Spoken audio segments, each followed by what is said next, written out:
Dr. Paul, it's Mehul Mehta from New Jersey. I have a question about campaign tactics.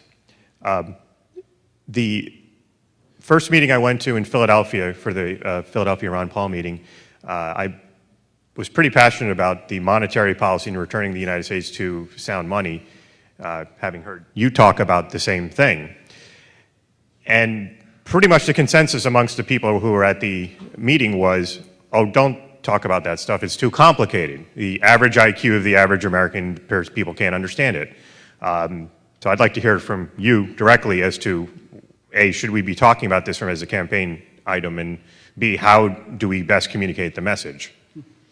Well, you know, I did get to bring up the monetary issue in the first debate. I didn't mention the word gold, but I merely, they talked about what taxes would we get rid of. I had already said we were going to get rid of the IRS and the income tax, so I went after the inflation tax.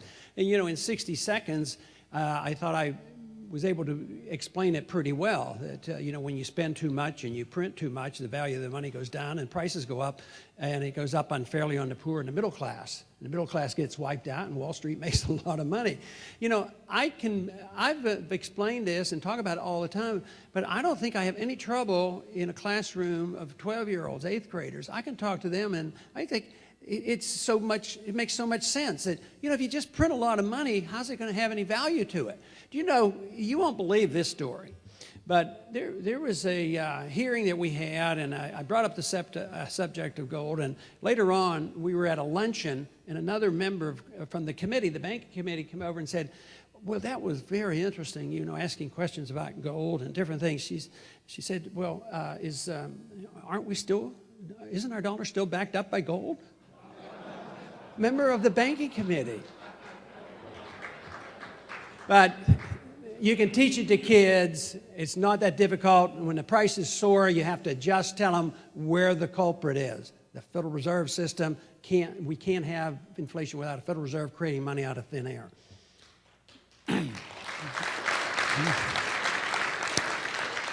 So, Congressman Paul, what are your three biggest challenges between now and the convention? And assuming money is one of them, what is your monetary goal to raise by December 31, and then the balance for the rest of the primary season? The answer is as much as we can. There are some that think we can raise 20. I don't know. We're probably over 2 now, which is ahead of what I thought we could have done, you know, a few months ago.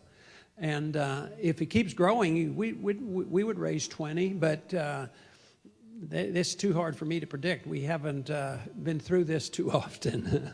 So, but our money, the one thing is our money goes a lot further than their money goes. They have just spent, I tell people that the campaigns of these other candidates, they're run like government. They're so ingrained in government, they waste most of their money. You know, they have spent tens of millions of dollars. We actually take people in our campaign, we hardly even pay them.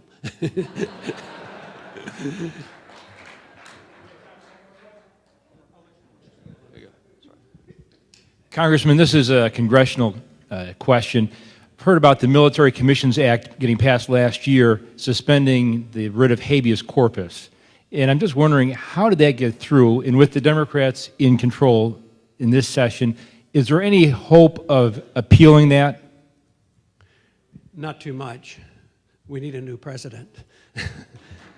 No, a lot of them don't care, and they think it's necessary. Hardly any of them know that in the DOD budget last year, the Insurrection Act was changed, which makes it very, very easy to declare martial law. That's on the books, which essentially has eliminated posse comitatus.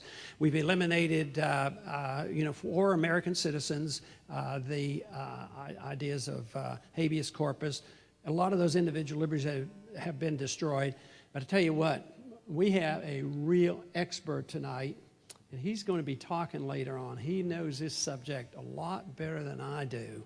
And matter of fact, he's so famous he came and talked to my small group of libertarian-leaning colleagues, and we had a fantastic evening. So I am looking forward to our after-dinner speech by the famous judge. Thank you very much.